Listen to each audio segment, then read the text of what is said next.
Hey everybody, welcome back to another episode of Expats in Ukraine with your host, me, Corey.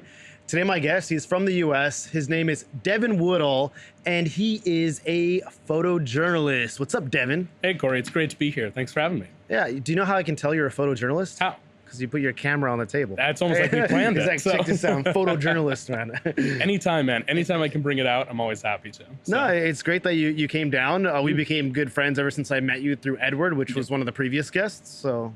Yeah. No, it's been like great knowing you, great connecting. It's really weird. A lot of my time in Ukraine for the past few years, I haven't really hung out with much foreigners out here. It's mostly been Ukrainians. So it's been really interesting to meet everyone. No, it's been a lot of fun. And yeah, just for you guys at home, we're working on this video series. So stay tuned for that, guys. But it's been a lot of fun, working with you on this. Absolutely. And hopefully we get funding for it. So yeah. It'd be nice. A little payment, A little payment, exactly. I'm doing it for free. You're doing it for free. Yeah. That's kind of like half the things out in Ukraine sometimes. So. Yeah, exactly. But it's a lot of fun working on this project, and it's been a lot of fun hanging out with you, especially at Tsegla. Yeah. A little party bar. Yeah, so. Exactly. But let's get right into it. What is the main reason why you're in Ukraine right now, man? The simplest version that I can give it is I hate injustice and I love democracy. That's like the bare bones simplest answer. The deeper answer, though, is that currently Ukraine is the front line of democracy in the world. I definitely believe this. There is a linchpin moment in history that I think people need to stand up and do something about. What I've done is I changed everything in my life to be able to come out here and do this. For a lot of years, I self-funded all of my own work. Now I'm able to work with a couple of people, have some of that funding coming in, but it's a moment in history that I want to be able to go back and tell people I was there, I did something, I stood up. Because I think in history, it's a list of people who never did that. And when did you come to Ukraine? My first time was in March of 2023. 2023, so okay. I wasn't able to be here in 2022. I had to change my entire life to be out here. I left a very lucrative photography career that I had built up. I ended a relationship. Hell, even in 2023, I was meant to go to Antarctica with a few of the best landscape photographers in the world. And I canceled that, pulled all the funds out of that I could, and came here to completely self-fund it. Yeah, wow, man. Yeah. Yeah, it's crazy. I just uprooted your life just to come to Ukraine and all of this. But I mean, you believe in the Ukrainian cause, and I can tell by you changing your life. But yeah, let's talk about when you're in the U.S. So you're from SLO, San Luis Obispo, right? Absolutely, so it's California not too far. boys. Yeah, California boys. Yeah, it's not too far from me. I've been a couple times. Yeah. I seen the U.S. flag, man. Yeah, it's I in thought it was distress. California one. Yeah, Well. in distress. But yeah, so so you were doing some what kind of photography were you doing in California? Sure. It was actually all over the U.S. So the niche that I kind of got into was distillery photography, which is, for most people, they're like, what the hell is that? It's branding and marketing for what was essentially alcohol production. So whiskeys, gins, vodkas. Way before I was a photographer, I had a bartending background. So I kind of brought that over to my photography side and built a career marketing these companies to the world. I worked with some major brands, some billionaire playground ranches that wanted to get into having a distillery, local liquor on site, and I was the one that they came in. I had all the knowledge from my years knowing spirits, and I basically was able to set them up in marketing. And I did photo, I did videography. That was my main way of making money. Yeah, honestly, you do look kind of like a beer snob a bit. Yeah, right. It must be the beard and the haircut more than anything. Spirits. So excuse you. But okay, right on. When did you know that you wanted to come to Ukraine? Because I mean, you saw what was going on. Imagine full-scale invasion started, and then it was about. When did you finally figure out I want to uproot my life? Move out of my home in California, break up with my your ex-girlfriend, and come to Ukraine? So we knew kind of ahead of time, a lot of people, that the Russians were going to do something to escalate the war that they had started in 2014. When blood bags start getting moved into a training exercise, you know that they're planning to do something serious. So I remember sitting down in my home, watching like day to day, basically going, okay, when is it going to happen? What's the time? What's the day? When is it going to finally explode? And I remember seeing a text message on my phone from a friend that said, holy shit, it actually happened. I stayed up the entire night. I watched from that full-scale invasion all the way through till the morning, which would have been night here. And it was in that moment that I knew I had to do something. I was actually, before I decided to come out here and use my journalistic skills, there was a debate I had back and forth whether I would actually sign up to go enlist if my country wasn't going to do anything. Wow. I remember watching in 2014, back when I was a teen, and seeing the world just forget about Ukraine, not willing to stand up to a Russian beast that could have easily been smacked down like that. And I knew I didn't want that to happen again. So for a while, there was this back and forth, will my country do something? Won't my country do something? How will I respond to that? Mm-hmm. After I saw that there was a US effort to arm Ukraine a little bit better, that there was a worldwide effort to stand with Ukraine, I kind of took a step back and said, okay, they don't need somebody with limited knowledge on guns, some martial experience, mm-hmm. some police academy experience, but no military experience. Mm-hmm. So then I started working with people. I started, like other photographers who had gone to war zones, I started picking their brains, learning, building up cash reserves, and figured that, in the beginning of 2023, that's when I'd come out here and do it. So it was really from that first day that I knew I needed to be here. Yeah, so basically you saved up money, mm-hmm. And then you came to Europe first, I imagine, because there's no flights to Ukraine. Right. So you ended up in Poland, I imagine. Yep, I flew straight into Warsaw, I think on the first day of March in 2023. Okay. I knew nobody in journalistic circles out here. I knew no Ukrainians whatsoever. Mm-hmm. And I was just open to experiences. There's some stuff I had set up through online connections that I was like, okay, maybe this might be something, mm-hmm. but I didn't know these people. And then I crossed the border via bus, actually, all the way from Warsaw to Lviv. Like same day? It's a day after. So day after, I gave myself a day to kind of get unjet lagged, Yeah. And then you went to where, Lviv? I went to Lviv first. I wanted to kind of... I wanted to make sure that what I was getting into, I could handle and I could do well. I quickly found out that, oh yeah, I can handle this really well. And every place I've gone, farther east I've gone, it's that same thing. It's like, okay, I'm kind of built for this. I can do this really well. So my time in Lviv was short, but I've met a lot of really good friends. There I learned a lot of Ukrainian history, a lot of culture, a lot about Lviv itself. And I made some friends that I still have to this day. Yeah, Lviv people, they're very proud people. They're very proud of their country, their history. Yeah. So I'm sure you learned a lot over there. I have one of my best friends over there is a historian. So him and I will go on like 2-hour-long rants about this. Yes. So, okay. So you were watching the news about Ukraine for about a year until you decided to come. So when you came to Ukraine, what was kind of the difference on the ground than it was, what you saw on the news? What I quickly found out was that a lot of mainstream news didn't show the cultural aspects of Ukraine. Most people, when I went there for the first time, they were worried if I would have food in Kyiv or even in Lviv. And, to be here in Ukraine, it's like, that's a ridiculous idea to think. But what the news showed was all of the destruction and aftermath of the Kyiv incursion, of what the Russians had done in Kharkiv. So no one really saw this other side of Ukraine. No one saw the beauty that is here. No one saw that there is a true fight. There is a true, as much as the word is overused and people hate it, there is a different resilience that comes through. And I pivoted a lot of what I thought my journalistic efforts were going to be into that realm, into not covering a war in Ukraine, but covering Ukraine at war. Yeah. No, that's great, man. And can you talk about the projects you're working on right now? Absolutely. Yeah. So what's up, bro? What projects are you working on?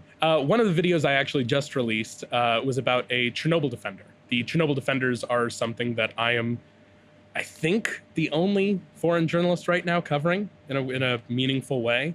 They were captured on the very first day of the war, guarding the Chernobyl nuclear power plant. No one expected the Russians to march into highly irradiated areas, dig trenches in highly irradiated dirt, and try to occupy it. So these guys were not equipped to.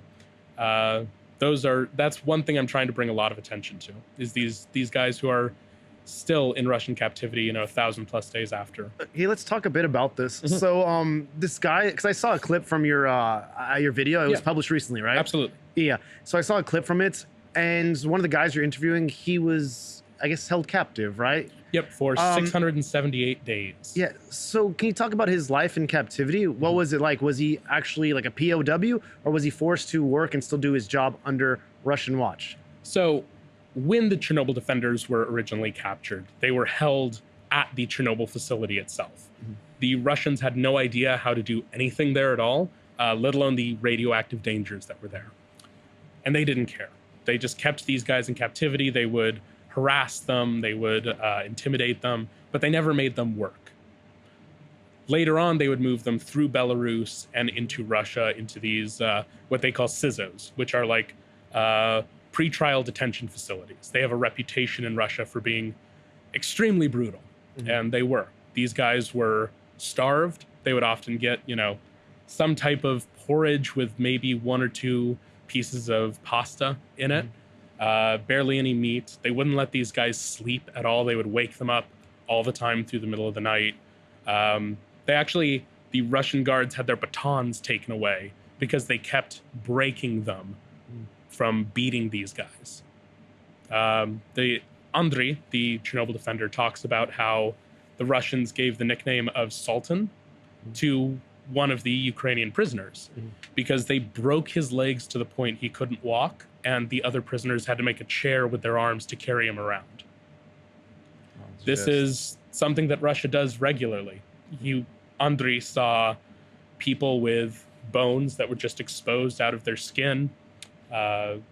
People would be traumatized to the point where they would mentally shut down if even they heard a stun gun. In that interview, Andriy talks about how him and some other prisoners made a coalition to take punishments that other prisoners would have received because it breaks people. And that's all Russia's goal. One of the interesting moments that Andriy talks about is how when they were in Sumy coming back to Ukraine, getting exchanged, him and the other prisoners laughed because they would look at the Russian guys coming off and they looked rather plump and fit, and these guys were just skeletons. His own wife didn't even recognize them when he first came off the bus. Yeah, wow. So has your opinion of Russians changed ever since you meet people like Andriy? Yes and no. I was raised with grandparents who served in the military. My grandfather was U.S. Navy for the majority of his life, even in reserves afterwards. And one thing they would always tell me is look out for the Russians. They're not to be trusted. They are the enemy. So I knew that going into it. But when you sit across from these people who have gone through hell, when you see them and hear what they've gone through. I've talked with many people who have gone through this. I've been lucky enough to document a few of these POWs, both military and civilian. And it boils something in your blood. You can't contain it at a certain point. There's a phrase that I tend to use is that for the Russians, there is no hell hot enough. And that's everything they do, from kidnapping children to murdering children. There's a photo with them having Ukrainians have heads on pikes. There's how many photos and videos of POWs being just mass murdered, cut to bits, killed with sledgehammers when Wagner was here. I mean, there comes a point to where you can't have any empathy for people. Yeah. What blows my mind the most is how much hate the Russians have for Ukrainian people. Yeah. They don't see them as humans. No. They just see them as like an enemy, as like an animal. Yeah. And I guess this is like years of brainwashing, propaganda. It's even deeper than that. It is a cultural expectation. Inside Russia, it's not just, Russians. There's many different ethnicities inside of Russia, and there's a hierarchy to it. Many ways that, like in the West, we would understand racism against, there might be a hierarchy of races, right? How racists will see themselves versus African American people or black people or, Latinos or Asians. That is true inside Russia of different ethnicities. And if you're not from these big urban centers, these like true Muscovian Russians, like, Ukrainians, Belarusians, like Turks, any of it, they're all lesser than these like central Moscow Russians. And that's how Russia sees everyone else there. Apartments in Russia will not lease out if you're Belarusian or Ukrainian or Tajik or, any different ethnicity inside of Russia. And I think that people don't understand is there is an ethnic superiority to Russia that's not the same in the rest of the world. Yeah, I'll give you a firsthand experience about a bit about what you're talking about. So I can speak some Russian, unfortunately. Yeah. And I remember I was in Armenia. And when I was in Armenia, I was with a couple of my ex-girlfriend and then this one other person there, Armenian. I met them at the hostel that I was staying at in Yerevan. And then I heard a lot of people speaking Russian like in the city center. And I noticed they don't look ethnic Russians. They look like Armenian people. And then I went back to the hostel and I was talking to the guy that we were with that it was like walking around with us. And I said, you know what, I heard, it was so surprising to me. I'm in the center of Yerevan. There's a bunch of Armenians everywhere. And I heard so much more Russian than Armenian. And then he was saying, well, I guess he's like in Armenia, especially in cities, it's like if you speak Russian, you're considered more fancy than like these peasants that speak the local language, which is, Armenian to them. Right. In Armenia. Yeah, in Armenia, yeah. So they were, I guess, convinced over years of, propaganda that Russia's the best, Russians are the best, Russian language is the best, you speak Russian to have more opportunities, you'll be considered a higher caste. Yeah. And even if you watch old Ukrainian movies, it's like that. The movies will be in Russian, of course. And, the upper class of society, they'll be the Russians. And like the lower caste, the village people will be like the Ukrainians. Absolutely. Yeah. It's all kind of propaganda, whether it's tongue in cheek or it's funny or comedies. It's like, for example, there's this movie called Vechera Nahata Blizdikanki. So a lot of Ukrainian musicians, actors are in it, very famous ones. And they're playing these village people that are Ukrainian. They're like drinking, they have their village lives. And they're living in some small kind of like hata, like this village houses. And then they go to, one of them has to go to St. Petersburg to retrieve a slipper of Catherine the Great. And it's like all posh, upper class society. And they go in there and they're just like village people, like, whoa, it's so crazy.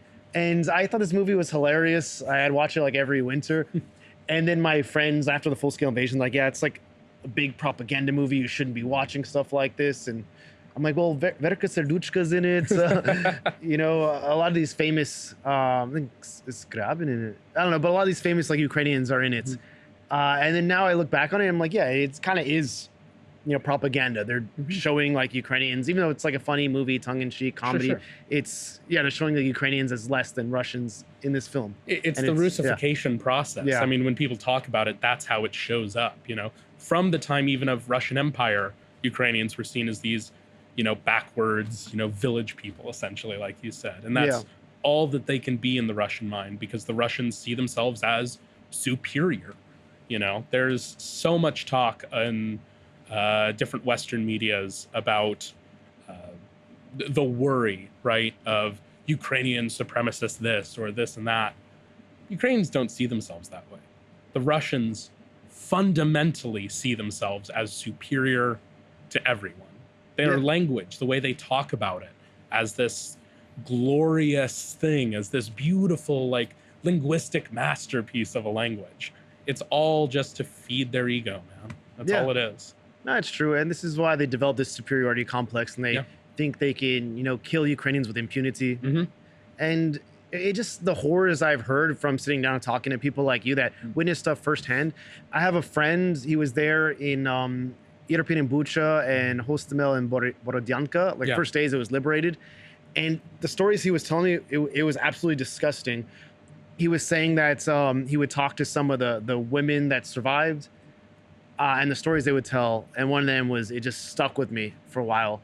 It's a little graphic, but I'm not going to go into too many details. But basically he was saying the Russian, they would separate the men from the women. They would probably, torture the men, kill the men, whatever. And the women, these women at least, they put them in a basement.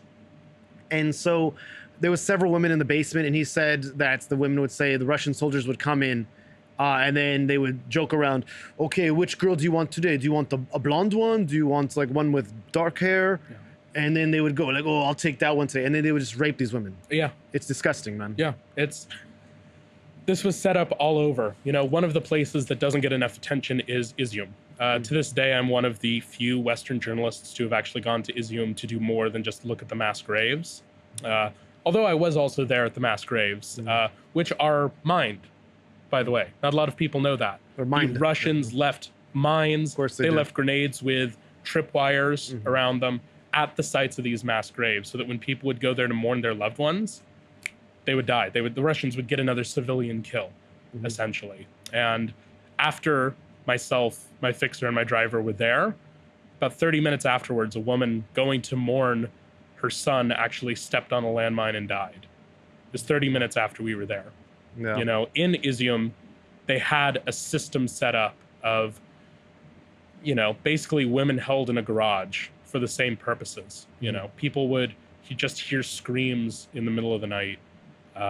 Izium isn't talked about nearly enough for all the horrific shit that happened there. It's that place, out of anywhere I've been in Ukraine, has stuck with me the most. I was walking around there, and every breath physically felt like it was dragging you down and down deeper into the dirt. It's not a feeling that I could even describe. I was there in 2023, 7 months after liberation. It's 2025 now. I don't have the words to describe how horrible it was. Yeah, Kaylin, because I had Kaylin on my podcast before, and you know, Kaylin, he has a way with words, and one phrase that he said, it kind of stuck with me, and it's, you know, wherever Russians go, darkness follows. Yeah, life becomes more bleak. It does, and you can see that anywhere in Russia, anywhere they've tried to colonize, you know, and it's colonization is what it is. It's trying to, you know, the term crab bucket, right? Crab buckets? Crab bucket. So one of the ways that people who capture crabs can keep them without any sort of lid over a bucket is that crabs will reach up and pull other crabs down who try to get out. So that's essentially what Russians try to do, because somewhere in there they know that their lives are shit and they don't want to see anyone doing better. Yeah. You know, you mentioned Irpin and Bucha. These are two suburbs, essentially suburbs of Kyiv, that were extremely wealthy. And there are so many stories of Russians coming in and looking at this and being furious. Yeah. Because their village somewhere, you know, doesn't even have running toilets. you know? And they were stealing toilets and washing machines. Yeah.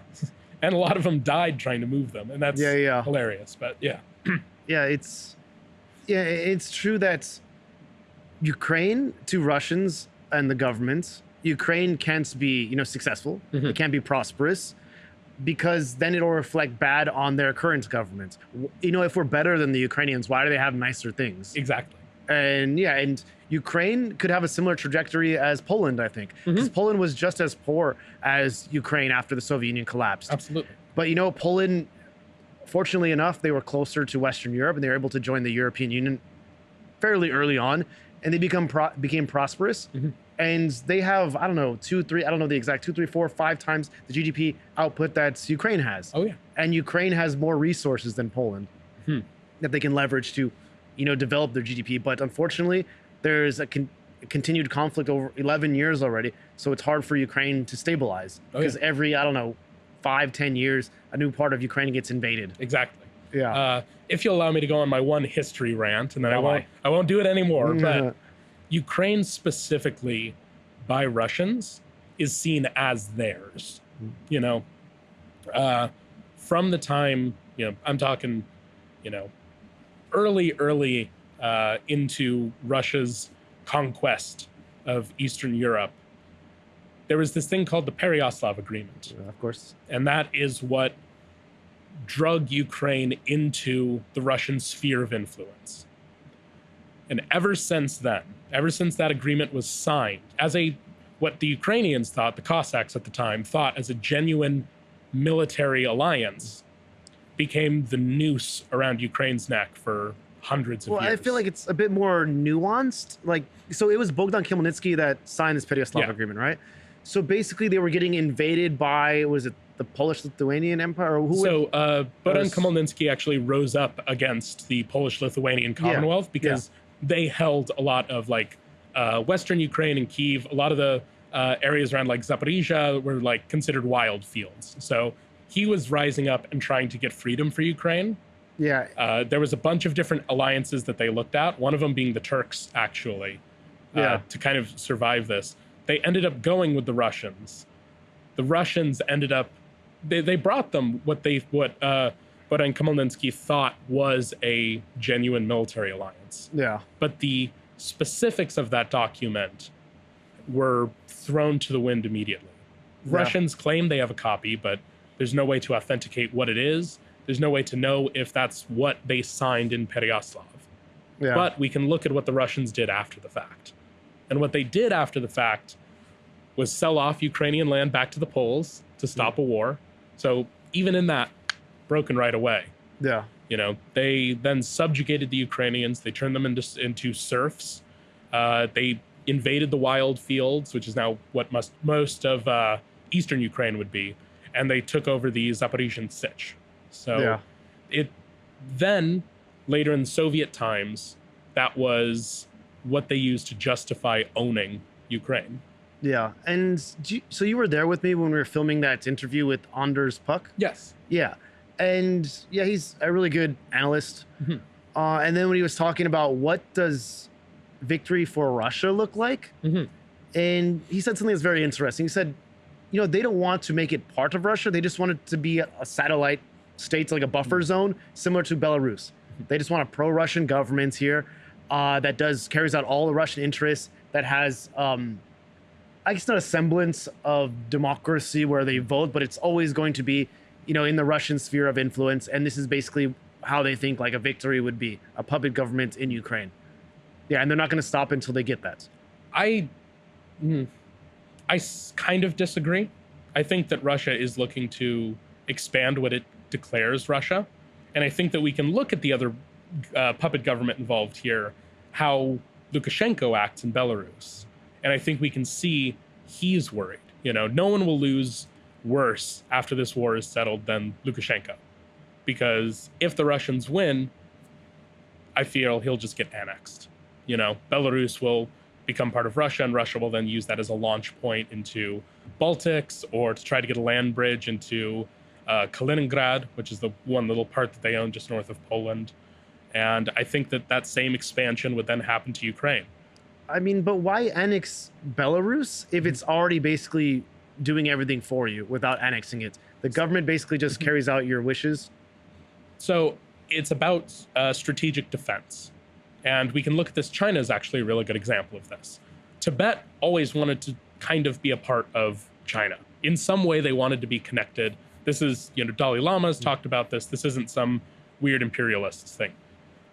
However, if you have that land, you own that land, you can do more with it. You can move things a little bit more efficiently. You can control the citizenry a little bit easier. Well, their economy is already intertwined. A lot of people in Belarus, you know, in schools, they speak Russian. Did you know that there's no border between Belarus and Russia? It's literally like the EU Schengen zone. Yeah, where you can just drive through, without crossing any borders. Mm-hmm. Yeah, but either way, I digress. So let's talk about, you know, the projects you're working on right now, because you're working with Dylan Burns, right? Absolutely, yeah. Dylan Burns, great journalist on here. He's been here since 2022. He has been on every front line of this war. Yeah, I mean, even down to like in Luhansk in the one little forest that Ukraine still controls. He is a great guy. He is like really hooked into the human condition at the front. And he's needed someone to help with camera work for a while. I have the camera experience. So him and I are going to be headed out and covering a bunch of these frontline issues, embedding with soldiers. One thing that Dylan's talked about publicly that I'm comfortable also talking about is that we're going to be documenting Pokrovsk either until the city falls or the war is over. That's a project he's very deeply invested in. and I'll be joining him down there to film a bunch of that. Have you been following the, I guess, what's coming out of Pokrovsk lately? Absolutely, yeah. So what's the situation like? So down there's been a lot of prodding. Russians do this a lot at the front line.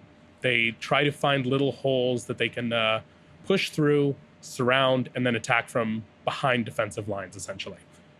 If you've ever opened like a plastic case of water bottles and you try to like stick your finger through the plastic, that's essentially what Russians have been doing.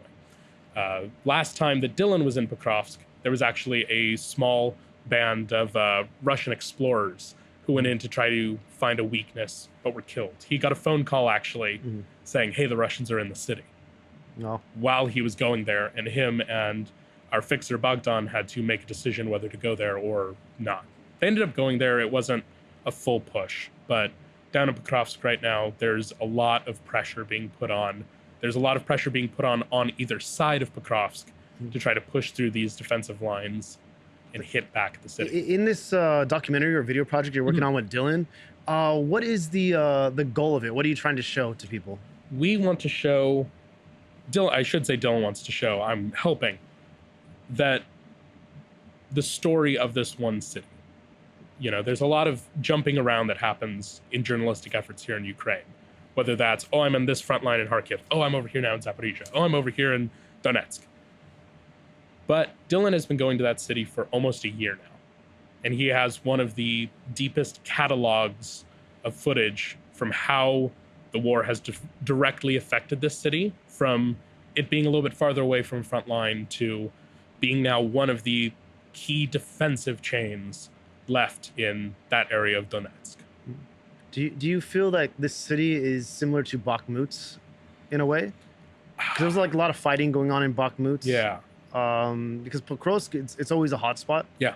Yeah. Every time somebody talks about Pokrovsk, it's like, are the Russians getting closer? No, they're getting pushed out. But I guess Bakhmut, it was more action there, right? Bakhmut was brutal. Yeah. It's Avdiivka was as well, but Bakhmut was the meat grinder essentially. Yeah. There was fighting in the street. It was fighting block to block. I have friends who went to Bakhmut, and a buddy of mine, a journalistic buddy, he had covered, he'd been in Iraq when ISIS was there. He's been in North Syria. Like, he'd been all over. He'd seen horrific things. He said that Bakhmut is the one place he never wants to go again. So I hope to God that Pokrovsk doesn't become another Bakhmut. But we've seen the Russians pushing into different areas before. We've seen fall of Avdiivka, Velika Novosilka had just fallen, and their slow creep through Donetsk, I think, will be... It has the potential to turn really bad really quickly in any city that it's directly involved in.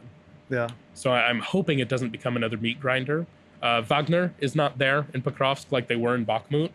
But yeah, I mean, Bakhmut, basically, it was like a domino effect where it led to the dissolvement of Wagner, right? Yeah. This is when Prigozhin, he started to go to Moscow and... Yeah, that was the whole because thing. He was like really upset with how the Russian military, they handled like the Bakhmut's Yeah, because essentially situation. They gave his guys nothing. Yeah. So they ended up giving them a lot of prisoners to use as meat shields. You know, there's soldiers I've talked to who were down in Bakhmut. What they would say is that they would send waves of conscripts with, you know, essentially a bayonet into machine gun fire, World War I style. And then the Wagner veterans would try to come back and find a weakness after they had tired the Ukrainians out. Yeah, and then they had like a not defensive line, but this rear line. Whereas if the conscripts or whoever, you know, these meat shields were, if they tried to come back, then they would either kill them or they would just keep pushing them to go forward. Yeah, the Russians didn't give a shit about their people. I mean, that's no more clear than what Bakhmut was. Wagner themselves are ungodly, horrible people for everything that they have done. And now that they're mostly actually in Africa now. Another thing that doesn't get talked about a lot is how much Russian influence, colonialism, and active military efforts are happening in Africa for resources, people. You know, they'll conscript people, they'll steal people, they'll sell people into slavery, they'll have oil mines and gold and like all of these Yeah, and that's where Wagner is now mostly. Yeah, they're propping up dictators in Africa, making deals, stealing their resources, and that money is being used to kill Ukrainians in eastern Ukraine. Yeah. There is like one good journalist I know who covers this, and his name's Philip. I don't remember his last name off the top of my head. Obajai, I think, Philip Obajai. And he has done an incredible job in Central African Republic speaking about this, just getting it out to as many people as possible. It's something that's not covered enough. Yeah. Well, speaking of, international politics, let's talk about U.S.-Ukraine relations. I know it's like a hot button issue right now. Let's go for it. Okay, so what do you make of these negotiations that the Trump administration is doing with Russia? I guess it would result in a ceasefire. It result in Ukraine giving up territory, claiming that Crimea would be Russia, as well as the occupied areas right now. Ukraine wouldn't be allowed to join any alliances or have any peacekeeping troops in Ukraine, as well as the U.S. would want some sort of repayment for the aid that they've given in the form of maybe minerals or taking over the power plants, whatever that is. What do you make of all this? The first thing I would like to remind people is that how Trump negotiated in Afghanistan. So the Trump deal to pull out of Afghanistan was not made with the government of Afghanistan. He didn't include them in any negotiations at all. Trump directly negotiated with the Taliban terrorists. And I think that doesn't get covered enough, because that's essentially what he's tried to do here with Ukraine and Russia. Ukraine has enough pull and enough global recognition that they've at least been thrown a bone now and again, kind of considered in the conversation. But for what it is, the US is directly talking with Russia on how Russia can pull off whatever would look like a victory for them, even if it's a half victory.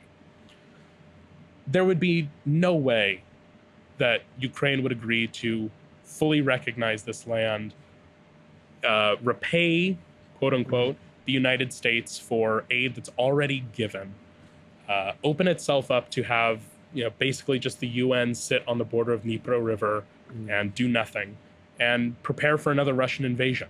If there's no security guarantees, Russia can just invade again. We've seen this in 1938 with Czechoslovakia. Hitler got the Sudetenland, then he immediately stole the rest of it. And that's exactly what the Russians would want to do here. I think it's a bold-faced betrayal of Ukraine. I actually think that the US has joined a very unique club, and it is betraying the Budapest Memorandum. Because one of those key tenets of the Budapest Memorandum was not economically, God, the word just left my head, coercion of Ukraine. No economic coercion of Ukraine. But that's what the US did. We said, all right, we know that we have a legal obligation under this to give you military assistance. It was a grant. It's something that was already done and dusted. But now we want some more money from you. We want some more resources from you. So that's what they did. They tried to push it, and they tried to economically coerce Ukraine. Otherwise, we would cut off intel, we'd cut off military support. And the US ended up doing that. They paused military aid, they paused intelligence, and that led to deaths in Kursk Oblast in Russia. And I think it is unconscionable to try to pursue this. Well, do you feel like there's any light at the end of this tunnel when it comes to the US right now with supporting Ukraine? This dark tunnel? I really don't. No? It's a sad thing to say, but I think that Ukraine needs to look at the European allies. I think the European allies need to step up. Turkey, for all of the messed up things that the Turkish government has done, is currently involved in by the time of this recording. I think that Turkey is in a unique position to step up and help Ukraine, and Ukraine needs to work with them more than they work with the US. There needs to be a switch there. What Trump has done, what the MAGA movement around Trump is something I see as distinctly very Russian. From how they act, from what they allow, from the depth of mental gymnastics that they've had to do to keep themselves in line with the Trump position. It all looks very Russian. And I think that as an American, it is a very, very tough position to say, but my country can't be counted on anymore. Do you think Trump's compromised in any way, or do you think he's just a useful idiot? I think that people around him are compromised. I think he just likes applause.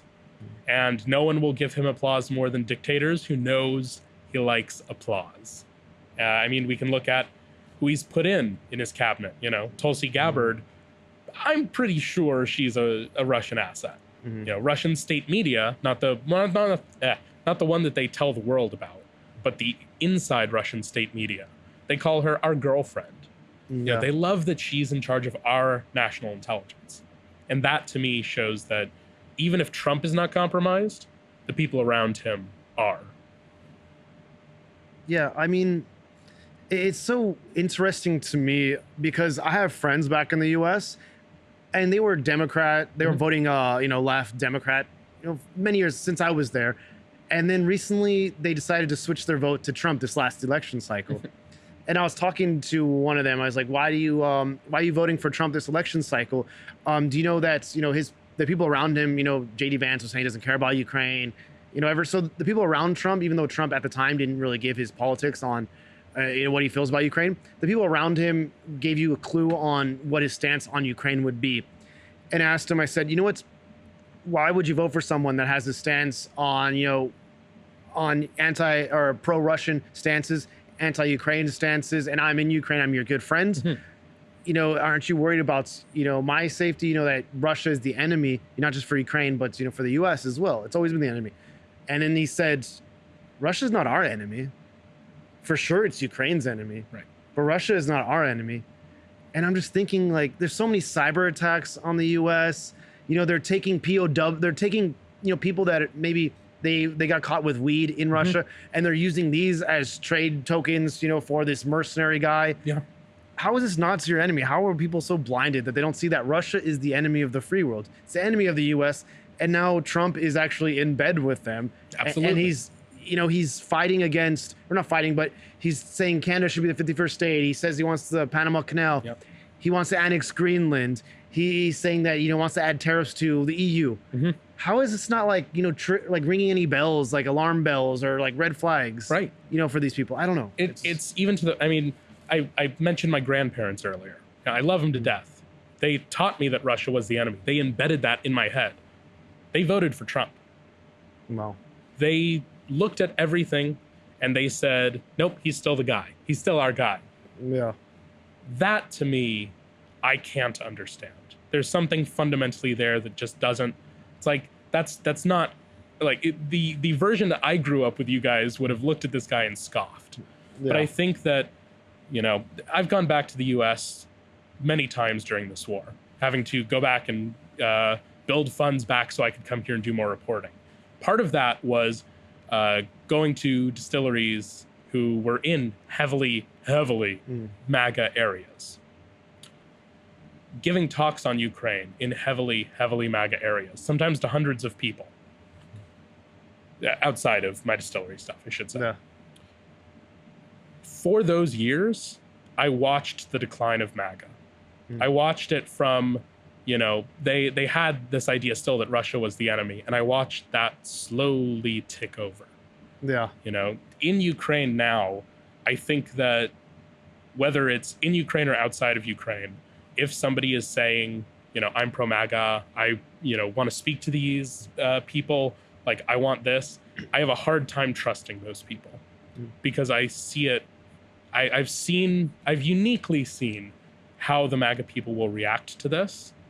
And it's deteriorated so much that I don't even know if there's a point talking to them anymore.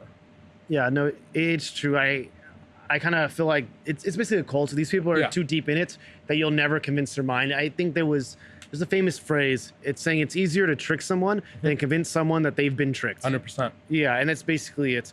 But we're running like close to our time. Absolutely. But I want to ask you, are you optimistic about the future of Ukraine? Despite everything I've said, yes.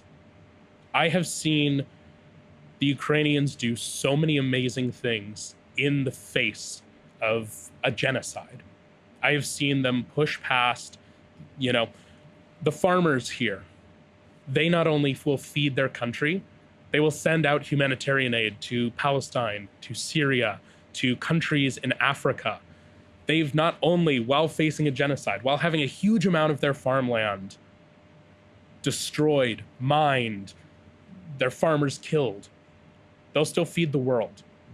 And I see with partnerships with people from around the world coming here to work in tandem with Ukrainians as something that can lead to an incredibly bright future. And I think it's going to be hard. I think that the battle is not yet over.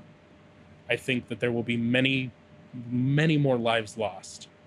But I am still hopeful that there is a future where Ukraine can come out of this intact, fully, 1991 borders. I see that as a future. There just needs to be courage around the world that matches the level of courage here in Ukraine. Yeah. No, I totally agree with everything you said, man. Some days it's hard to be optimistic. It is. But I do hold out hope that one day, Russia just collapses. Yeah. But until then, it's going to be a long road ahead. A lot of attrition. People, the Western countries are waffling whether they want to support Ukraine, whether they don't want to support Ukraine. There's a lot of bad players in the European Union, as well as, the United States government right now. But anyway, is there anything that we didn't discuss that you want to discuss that you think is important, or? I think we've hit a lot of the topics that I wanted to cover. I wanted to make sure that we covered and kind of brought different attention to. One thing that I do want to shortly mention here is to not forget about the Crimean Tatar people. They're often not spoken about in regards to Ukraine. Their homeland, they've already been genocided from their homeland once after World War II by the Soviets to bring in Russians for Russification. And their homeland has been occupied for 11 years now. And in this year, I want to sit down and talk with a bunch of Crimean Tatar people who are preserving their culture. But I think people just don't speak about them enough. And I really want them to be at least remembered in the conversation. Yeah, that's very good of you, man. But I'll tell you what, if people want to follow you at home, or if you want to plug any of these organizations that you think are important, feel free to look in that camera, plug away. Absolutely. So as you've come to know me here, I'm Devin Woodall. I go by Devin San Luis on YouTube, Twitter, Instagram, my website if you want to, devinsanluis.com. That has links to everything that I do. I put out my own documentaries. I put out photos all the time. I'm always willing to sit down and chat. I want to thank Corey for having me on. Last episode, we get to have this, brother, like Cali Boys for life. Yeah, so. I was going to sign off saying it's the last episode, but I'll do it right now. I stole your thunder, man. Yeah, no, it's all right. That's all right. I'm going to tear up. But thank you so much, Devin, for coming out. And thank you all at home for watching this episode of Expats in Ukraine. Like Devin said, this will be the last episode, but there will be potentially more projects in the future. So keep an eye out for that. But thanks for being very supportive of this series. And I really hope that you follow me, whether it's on other projects or maybe I'll still be here with the gays. But yeah, thanks again for watching. Give it a thumbs up if you like this episode. Subscribe if you want to see more content about Ukraine, and leave a comment down below if you want to ask Devin where you got that nice jacket at. I won't tell you. But either way, thank you so much for being a fan of this series. And Devin, I'd like to shake the hand of the guests, so come on down. Absolutely, brother. Yeah. Cheers, man. Thanks for coming, brother.